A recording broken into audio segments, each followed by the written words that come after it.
Hi, it's Gabby and Zac here at the Key West Songwriters Festival. We're at the Chelsea House Hotel. Yeah, it's beautiful here. With a beautiful man, Ryan Hurd. Thank you very much. Not a stranger to Key West, right? I love this place. I've been coming down here for a long time. Just when I signed my first publishing deal in Nashville, me and my buddies all came down here and we got to play a couple rounds and stuff like that, and we're just trying to be like real songwriters for the first time. Like real songwriters. And we were just trying to act like Bobby Pinson and everybody else who was coming down here and having a good time. And now, I don't know, it's a couple years later to see my name at the top of the lineup is pretty incredible. Did you cry? No, but it's cool. I mean, this year's been really first headlining shows, first sold out shows. We sold out almost every show on this tour, and That is sick. Congratulations. Yeah. Thank you very much. And then we did. I got to play the Riverfront stage at CMA Fest. I'm getting to do that, and that was kind of a bucket list stage for me. And then doing this, and I don't know. It's just all of it's sort of like when you start rolling your snowball down the mountain, you never imagine it actually working. And this is like one of those weekends where you're like, oh my gosh, this is really cool. It's really happening. Well, you've been songwriting for what is it, 10 years now? Not quite. I think I've been doing it in Nashville as a job for 6. Okay. So You've put the work in, and now it's paying off in terms of. Well, it's as an actually really good artist. timing because everybody calls Nashville the 7-year town. Oh, you yeah. broke the streak here. 6 years, and look at you, boo. Killing it. It takes a second to make it all work, but yeah, I've been really lucky to have other people. I started out just writing songs for other artists in town, and never really imagined doing this whole thing where I'm playing on stage with a band and having actual fans and stuff like that. So, but yeah, I started out just wanting to write songs for other people, and so that's why coming down here is so special. And both, all of us really love just how this event really showcases and celebrates songwriting and songwriters, and to be I don't know, somebody who's in that job in a big way now, it makes me really happy, and it makes me happy to be here celebrating that too. So talking about songs that you've written for other people, what is the first time that you heard one of your songs on the radio? Do you remember where you were?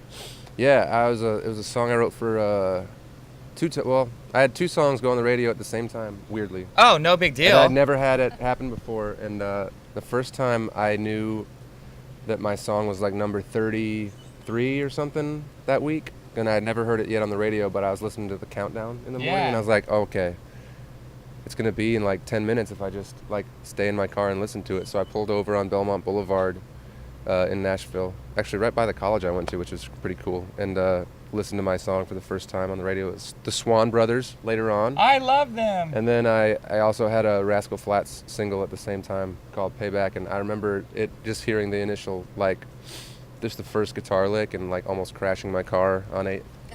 That's oh my gosh, so that's cool. me. Yeah.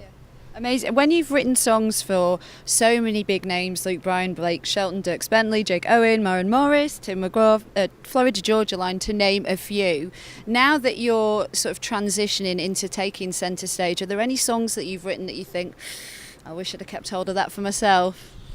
People ask me that a lot, and I think maybe Calling me generic, Ryan. No, I don't have a very good answer or a satisfying answer, because it's such an honor for anyone to ever record your song, and it's really, really hard to have outside cuts as a writer. And so I think other people think that I should have kept some songs. My record company, I think, was kind of annoyed that I let Luke have Sunrise, but I would rather them be mad at me than him. So I feel whatever. That's a good payoff. I love getting to do both things. I'm still writing songs for other artists, and this artist job has made so many relationships for me with other artists, guys like Cole Swindell and Kane Brown and Charles Kelly, and people that because have kind of discovered me as both a writer and an artist, and it's given me opportunities to write songs with them. I'm a part of the new Lady Antebellum single that's coming out. I co-wrote that, and so I'm still getting to do You're still killing the game. Yeah, and then I'm slowly walking my own single up the charts, which is really fun too. Yeah. So is writer's block ever a problem for you? I don't write as much as I used to, and that's really helpful because I always have ideas. I feel like I don't run into I don't run out of gas. You know what I mean? Yeah. And so not necessarily writer's block. I mean, there'll be times when we don't write good music, but usually now it's at this point, I'm really, the thing I fight against so much is burnout.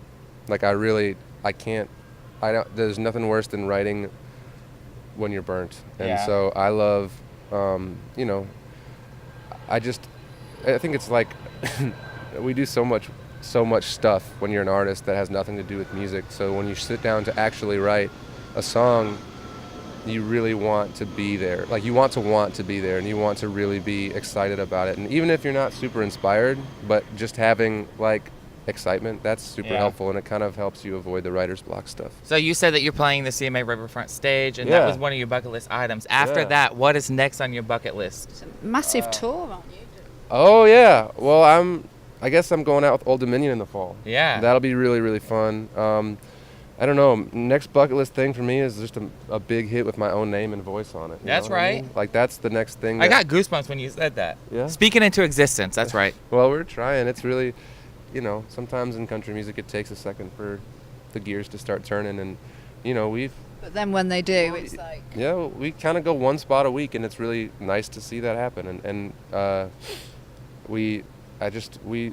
I think about like this song to a T, and like how many people have already listened to it. It's like halfway to a gold record already, and it's in the 40s. Somebody told me that yesterday, and I was like, you gotta be kidding me. So How long ago That's did brilliant. you release it?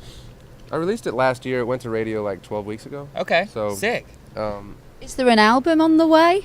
I have a lot of plans this year to release some new songs, but we're not going to know exactly when an album's coming out until To a T is like top, 20 Until it becomes or so. number one. Exactly. Which is- That's when you sort of get to do your album. Yeah. So, but I want to release I have a couple things in mind. Like we're releasing a new song in a couple weeks called Her Name Was Summer, and that'll be really fun. I got to record it with Dan Huff and Aaron S. Heiss, and guys who did Michigan for the Winter and To a T. And I have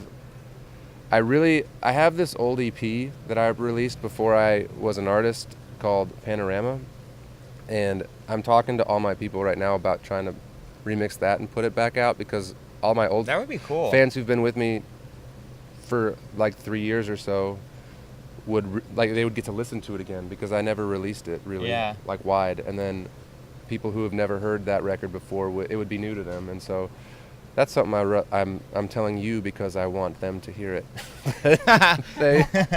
Noted. I've been talking to them about that, and I don't know. I'm just really we have so many songs that we can record, and so many songs we're excited about. And I just think right now people, because of the way that people listen to music now, are so much less concerned about albums. Like I am as an artist.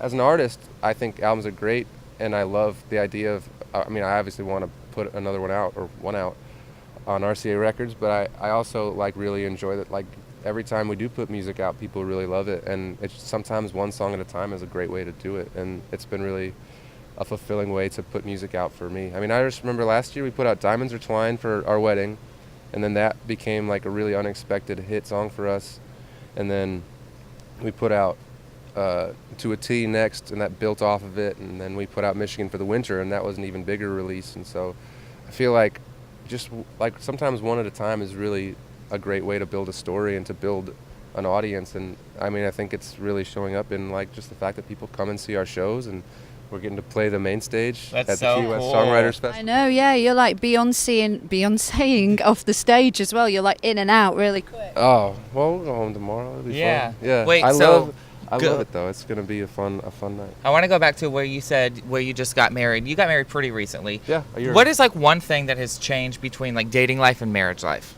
I think when you get married, it's just steadier. Like you don't have that question in the back of your mind. Like, Yeah. I don't know. It's a lot more solid in a great way. I love, I feel like you can like grow into each other because you've sort of taken away a big insecurity. I Does that like make that. sense? Yeah. Like that, you're not wondering if this person, is ever gonna leave.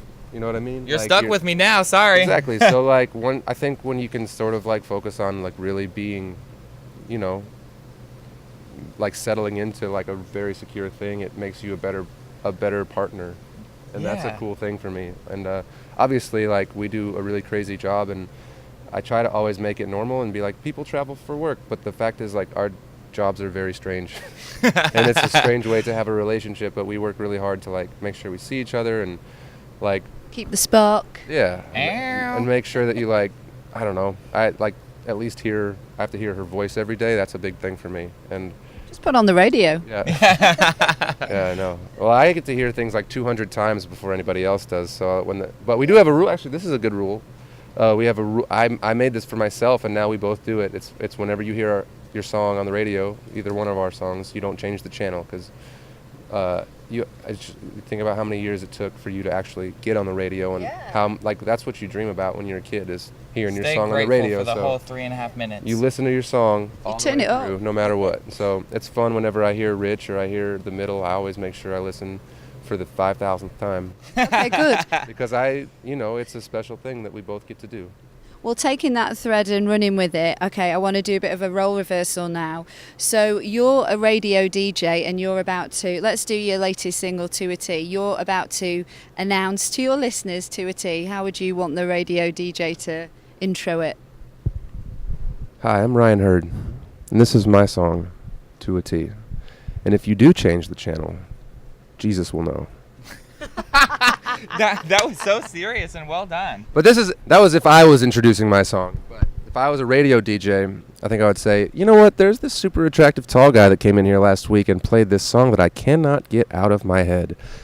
You guys give it a shot. This is To a T. You're hired. You want my job.